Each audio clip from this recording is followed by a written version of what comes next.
এই কালারটা বোঝার জন্য আমাদের এখন জানতে হবে কালার হুইল। ঠিক আছে, সাপোর্টিভ কালারের জন্য কালার হুইলটা খুবই ইম্পর্টেন্ট। ঠিক আছে, আমরা কিন্তু ফার্স্ট কালারটা যদি পিক করা হয়ে যায় তখন খুব সহজেই এই কালার হুইল ব্যবহার করে আমরা আমাদের এই সাপোর্টিভ কালার গুলো বা কি বলে আমাদের সাপোর্টিভ কালার বা অ্যাসোসিয়েশন কালার গুলো কিন্তু আমরা নিয়ে নিতে পারি, ব্যবহার করতে পারি। তো আমরা দেখতে পাচ্ছি কালার হুইল থেকে আমরা চলে যাই পরেরটাতে। এবার কালার হুইল বোঝার আগে আমাদের এই জিনিসটা বুঝতে পারাটা খুবই জরুরি, সেটা হচ্ছে কি RYB এবং RGB। আমরা যখন কালার নিয়ে কাজ করতে, যখন আমরা ফটোশপে কাজ করি বা ইলাস্ট্রেটরে কাজ করি, তখন কিন্তু আমরা এই 8GB কালার মুডটা নিয়ে সবসময় কাজ করি, কিন্তু এই RYB সবসময় সামনে চলে আসে। এই RYB কিন্তু আমরা এই ফটোশপেও পাই না, ইলাস্ট্রেটরেও পাই না। তাহলে RYB-টা কই থেকে আসলো? এই RYB-টা হচ্ছে প্রাইমারি কালার। ঠিক আছে, বা এই RYB দিয়েই আমরা পিগমেন্ট কালার তৈরি করি। মনে আছে আমরা ক্লাসের শুরুতে পিগমেন্ট নিয়ে কথা বলেছিলাম এবং বলেছিলাম যে আমি একটা সময় ক্লাসের মাঝখানে গিয়ে আমি পিগমেন্টটা বলবো। আমি এখন বলে দিচ্ছি যে পিগমেন্টটা আসলে কি। পিগমেন্ট হচ্ছে বা RYB কালার হচ্ছে এমন একটা কালার যে কালারটা কোন একটা সারফেসে অ্যাপ্লাই করা যায়, সহজ ভাষায়। মানে জিনিসটা হচ্ছে আমরা দেয়ালে যে কালারটা করি না, সেটা হচ্ছে RYB কালার বা পিগমেন্ট কালার। মানে ট্রেডিশনাল কালার যেটা আছে সেটা হচ্ছে RYB কালার, যেটা আমরা প্র্যাকটিক্যাল লাইফে ব্যবহার করতে পারি। ঠিক আছে, সেটা হতে পারে দেয়ালে রং করা, সেটা হতে পারে বিভিন্ন আঁকাআঁকি করা, যেগুলো আমরা রং তুলে দিয়ে যে জিনিসগুলো আঁকাআঁকি করে, মানে পার্মানেন্ট কালার বলতে যেটা বোঝায়, যেটা চাইলে খুব সহজে তুলে ফেলা বা চেঞ্জ করা যায় না, এটাকে আমরা বলি RYB বা পিগমেন্ট কালার। ঠিক আছে, এরপরে যেটা আছে RGB, সেটা কি? একদম সহজ ভাষায় RGB হচ্ছে যেটা আমরা কি বলে ভার্চুয়াল জগতে ইউজ করি, বা আমরা যখন কোনো সফটওয়্যার ইউজ করি। ঠিক আছে, বা সেটা হতে পারে লাইট। ঠিক আছে, যখন আমরা কোনো আর্টিফিশিয়াল যে কোনো কিছু হোক না কেন, সেটা হচ্ছে RGB। সহজ কথায় এটা এত কিছু ভাবার কোনো কিছু নেই এখানে। RGB যেটা হচ্ছে সেটাই হচ্ছে আমাদের কি বলে ন্যাচারাল, কি বলে আমাদের আর্টিফিশিয়াল লাইটটাই হচ্ছে RGB লাইট। তো আমরা এইটুকু বুঝতে পারলাম। এবার আমরা একটু কালার হুইলের ভেতরে ঢুকি। যে আমরা যেমনটা বলছিলাম RYB মানে হচ্ছে প্রাইমারি কালার। ঠিক আছে, RYB তে কি আছে আমরা জানি, RYB তে রেড, ইয়েলো এবং ব্লু আছে। এখন প্রবলেম হয়ে যায় আমাদের যখন আমরা কালার হুইল বুঝতে যাই যে সেকেন্ডারি কালার কি। এই সেকেন্ডারি কালারটা আমাদের বুঝতে হবে। সেকেন্ডারি কালার নামটাই কিন্তু বোঝা যাচ্ছে যে এইটা যদি হয় বাবা, এইটা হচ্ছে সন্তান, সহজ কথা। আর এটা হচ্ছে সন্তানের সন্তান, এইটা। ঠিক আছে, কিভাবে আমরা কিন্তু নামই বলছি যে সেকেন্ডারি কালার, মানে প্রাইমারি কালারের পরের কালারটাই হচ্ছে এটা। এখন এই সেকেন্ডারি কালারটা কিভাবে তৈরি হয়েছে এটা একটু বোঝার চেষ্টা করি আমরা। এই যে কালার গুলো আছে, এই তিনটা কালারকে কম্বিনেশন করে আমরা এই সেকেন্ডারি কালার তৈরি করেছি। এবং একটা জিনিস মনে রাখতে হবে, এই যে প্রাইমারি কালারটা আছে, এই প্রাইমারি কালার কিন্তু কোনো কালারের সমন্বয় তৈরি না, ওরা নিজেরাই একটা কালার, ইন্ডিভিজুয়াল কালার তারা। ঠিক আছে, কোনো কালারের হেল্প লাগে না তাদের তৈরি হতে।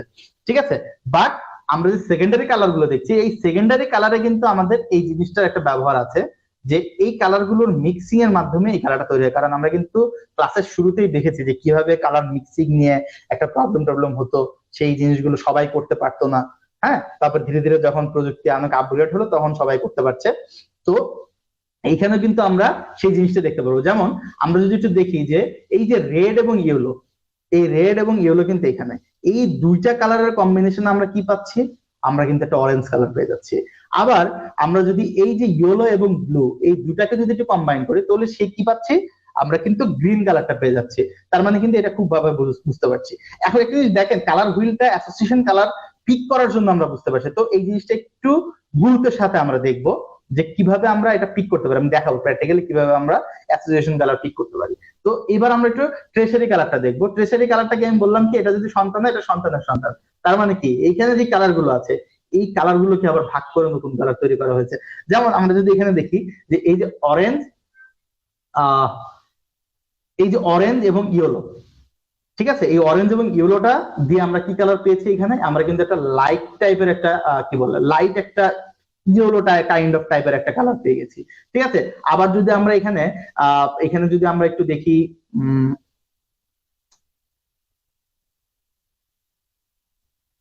আচ্ছা, এখানে যদি আমরা একটু এই গ্রিন এবং ইয়েলো কালারটাকে যদি আমরা একটু কম্বাইন করি, তো সেক্ষেত্রে কি পাই আমরা? লাইট একটা গ্রিন কালার পাই। তার মানে কি, এখানে কিন্তু আমরা বুঝতে পারছি প্রত্যেকটা কালারে এখানে যেগুলি আছে, এই যে দুইটা আছে না, এই দুইটা কম্বিনেশনে তৈরি করা।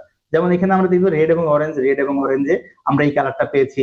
আবার রেড এবং কি বলে পিঙ্ক কালারটা ব্যবহার করে কিন্তু আমরা এই কালারটা পেয়েছি। তো এইভাবে কিন্তু আমরা খুব সহজেই ট্রেসারি কালারটা বুঝতে পারি। এখানে আমরা এইটা যে খুব ভালোভাবে আপনার এক্সপার্ট হয়ে যেতে হবে বা খুব ভালোভাবে বুঝতে হবে, বিষয়টা নেসেসারি না। ঠিক আছে, একটা বেসিক আইডিয়া।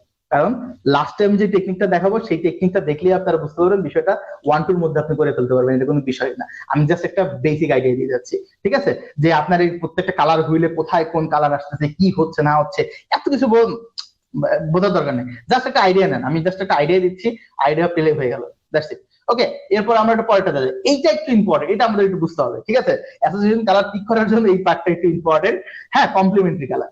ঠিক আছে, তো আমরা ধরে নিলাম আমাদের ফার্স্ট কালার বা বেস কালার হিসেবে আমরা এই রেডটাকে চুজ করেছি। তো এই রেডের সাথে আমরা সেকেন্ডারি কালার হিসেবে কি নিতে পারি, বা কমপ্লিমেন্টারি কালার হিসেবে কি নিতে পারি, বা আমাদের কি যেটা বললাম যে আমাদের কালার অ্যাসোসিয়েশন হিসেবে কোন কালারটা নিতে পারি। কমপ্লিমেন্টারি কালার হিসেবে কিন্তু কালার হুইল আমাদের সাজেস্ট করতেছে গ্রিন। তার মানে আমরা যদি একটু চিন্তা করি, আমাদের ন্যাশনাল ফ্ল্যাগটা কি মনে আছে? আমাদের ন্যাশনাল ফ্ল্যাগটা কিন্তু রেড এবং গ্রিন, রাইট? তো এই কালারটা কিন্তু ব্যবহার করা হয়েছে, এবং আমরা কিন্তু দেখি যখন আমাদের যে গ্রিনের ভেতরে যখন এই রেড সার্কেলটা দেওয়া হয়, জিনিসটা কিন্তু কতটা আই ক্যাচিং হয়, কতটা দেখতে ভালো লাগে। মানে অনেক প্রাউড ফিল হয় ফ্ল্যাগটা দেখলে, ভালো লাগে, ইমোশন তৈরি হয়, রাইট? তো এইখান থেকে কিন্তু এই কমপ্লিমেন্টারি কালার থেকে কিন্তু কালারটা পাওয়া গেছে। তার মানে কমপ্লিমেন্টারি কালারটা কি? কমপ্লিমেন্টারি কালারটা হচ্ছে আপনার মূল কালার হিসেবে, মেইন কালার হিসেবে বা বেস কালার হিসেবে যে কালারটা পিক করছেন, সেই কালারটার অপোজিট কালারটাই হচ্ছে কমপ্লিমেন্টারি কালার। অপোজিট কিসের অপোজিট? কালার হুইলের অপোজিট। ঠিক আছে, তো আপনার যদি এখানে আপনি যদি অরেঞ্জ কালারটা আপনার কমপ্লিমেন্টারি, অরেঞ্জ কালারটা যদি আপনার মেইন কালার হতো, তাহলে আপনার সাপোর্টিভ কালার কোনটা? সাপোর্টিভ কালার কিন্তু আপনার এই ব্লু কালারটা। ঠিক আছে, তো এই বিষয়টা আমাদের একটু খেয়াল রাখতে হবে।